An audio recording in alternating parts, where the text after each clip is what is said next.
Captain Meenakshi Mukherjee পারবে একটি রাজনৈতিক বিশ্লেষণধর্মী ও অনুপ্রেরণামূলক রচনা। পশ্চিমবঙ্গের রাজনীতিতে দীর্ঘদিন পর এমন এক মুখ উঠে এসেছে যাকে ঘিরে আবার নতুন করে আশার আলো জ্বলেছে বাম রাজনীতির আকাশে।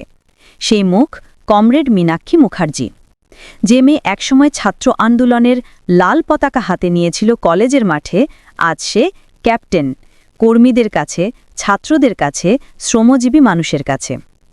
ক্যাপ্টেন মীনাক্ষী মুখার্জি পারবে এই স্লোগান কেবল একটি ব্যক্তিকে নয়, এক আদর্শকেই সামনে নিয়ে আসে। এটি প্রতীক এক প্রজন্মের পুনর্জাগরণের, প্রতিরোধের ও পুনর্নির্মাণের। যে প্রজন্ম রাজনীতি থেকে দূরে সরে গিয়েছিল, হতাশ হয়ে পড়েছিল, সব এক বলে তাদের বুকের ভেতরে এই স্লোগান আবার জাগিয়ে তুলেছে স্বপ্ন ও দায়িত্বের বোধ। ২. সংগ্রামী শৈশব ও ছাত্র জীবনের রাজনীতি। মীনাক্ষী মুখার্জির রাজনৈতিক জীবনের শিকড় গভীরভাবে প্রথিত ছাত্র রাজনীতির ভেতর। তিনি কলেজ জীবনে স্টুডেন্টস ফেডারেশন অফ ইন্ডিয়ার এসএফআই-এর সক্রিয় কর্মী হিসেবে রাজপথে নামেন। তখনই তিনি বুঝেছিলেন রাজনীতি কেবল মঞ্চে বক্তৃতা নয়, রাজনীতি মানে মানুষের পাশে থাকা, অন্যায়ের বিরুদ্ধে দাঁড়ানো। তিনি সেই সময় নিজের বাস্তব জীবনের অভিজ্ঞতা থেকে উপলব্ধি করেছিলেন যে শিক্ষা শুধু ব্যক্তিগত উন্নতির পথ নয়, বরং সমাজ বদলানোর হাতিয়ার। এই ভাবনা থেকেই তার প্রথম রাজনৈতিক পাঠ, শিক্ষা ও সংগ্রাম এক সূত্রে বাঁধা। ৩. সংগঠন থেকে নেতৃত্বে এক লাল যোদ্ধার উত্থান। ছাত্র রাজনীতি থেকে মীনাক্ষীর উত্তরণ ঘটেছে সংগঠন ভিত্তিক সংগ্রামের মধ্য দিয়ে। তিনি কেবল বক্তা নন, ছিলেন একজন সংগঠক, যে কর্মীর পাশে দাঁড়ায়, যে মিছিলের সামনে থাকে, যে লাল পতাকা কাঁধে তুলে নেয় ভয়হীনভাবে।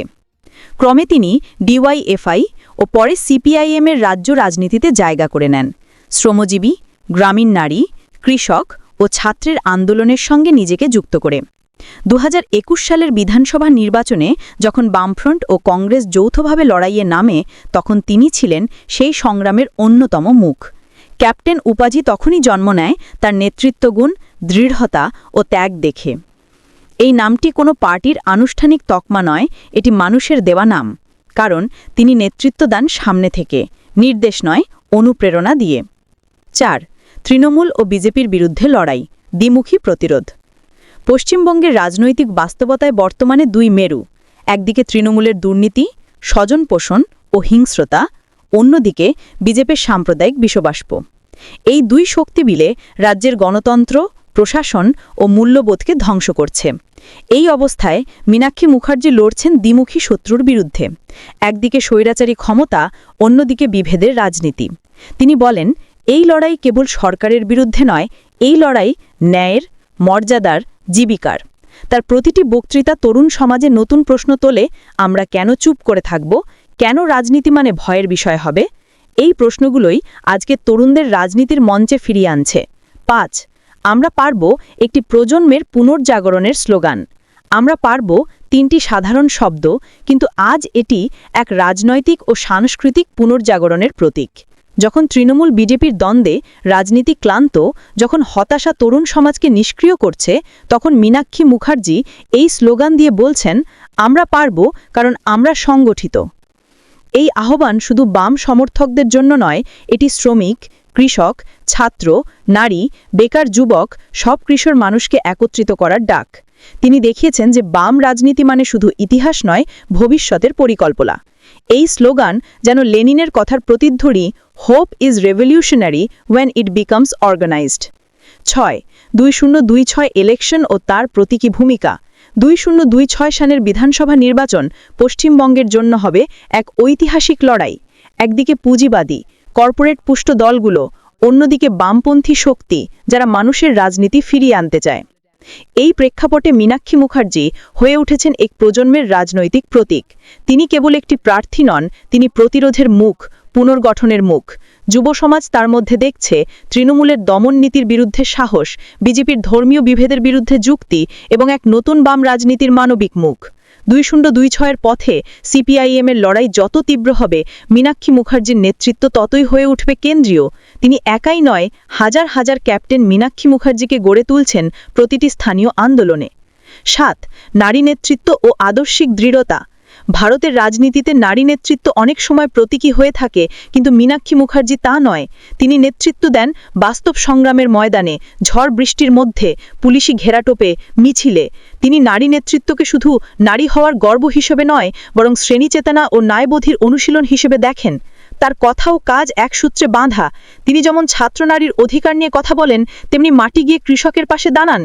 এই নেতৃত্ব নতুন প্রজন্মকে দেখাচ্ছে যে রাজনীতি মানে ব্যক্তিত্বের প্রদর্শন নয়, বরং আদর্শের চর্চা। তিনি বাম রাজনীতির পুরনো মূলবোধগুলো, শৃঙ্খলা, আত্মত্যাগ ও নৈতিক দৃঢ়তা নতুন যুগে ফিরিয়ে আনছেন এক সতেজ রূপে। ৮. ক্যাডার রাজনীতির পুনর্জাগরণ ও নৈতিক রাজনীতির প্রত্যাবর্তন।